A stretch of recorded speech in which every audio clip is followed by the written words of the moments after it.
అంగన్వాడీ టీచర్లను అరెస్టు చేయడం సిగ్గుచేటని CITU district president J Shankar Goud అన్నారు. సందర్భంగా ఆయన మాట్లాడుతూ అధికారంలోకి వచ్చే ముందు కాంగ్రెస్ ప్రభుత్వం అనేక హామీలు ఇచ్చిందని అన్నారు. అధికారంలోకి వచ్చి 21 నెలలు పూర్తి చేసుకున్నప్పటికీ ఇచ్చిన హామీలను ఏమాత్రం పరిష్కరించకుండా కాలయాపన చేయడం సరికాదని అన్నారు. అనేక సార్లు తమ సమస్యలను పరిష్కరించమని అధికారులకు మంత్రులకు విన్నవించుకున్న ఉపయోగం లేని స్థితిలో తప్పనిసరి పరిస్థితుల్లో సిఐటియు ఆధ్వర్యంలో చలో సెక్రటరియట్ పిలుపునివ్వడం జరిగిందని అన్నారు. కార్యక్రమాన్ని విఫలం చేయడానికి అంగన్వాడీ టీచర్లను అరెస్టులు చేస్తూ భయపెట్టడం సరికాదని అన్నారు. అరెస్టులు చేయడం ద్వారా ఉద్యమాలు ఆపలేరని హెచ్చరించారు. ఈ విధానాన్ని మానుకొని వెంటనే ఇచ్చిన హామీలను పరిష్కరించాలని అన్నారు.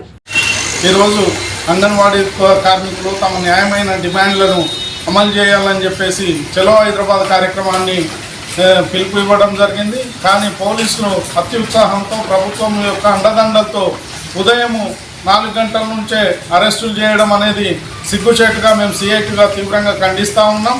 అధికారంలోకి వచ్చే ముందు కాంగ్రెస్ పార్టీ అనేక హామీలు ఇచ్చింది.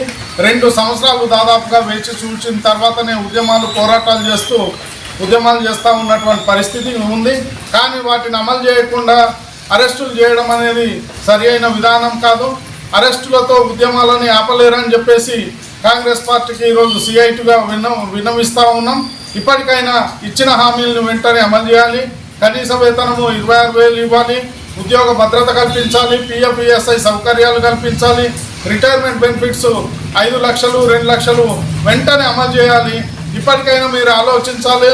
లేకపోతే దీని పర్యవసనాలు కాంగ్రెస్ పార్టీ ఎదుర్కోవాల్సి వస్తుందని చెప్పేసి సిఐటిగా డిమాండ్ చేస్తూ ఉన్నాం.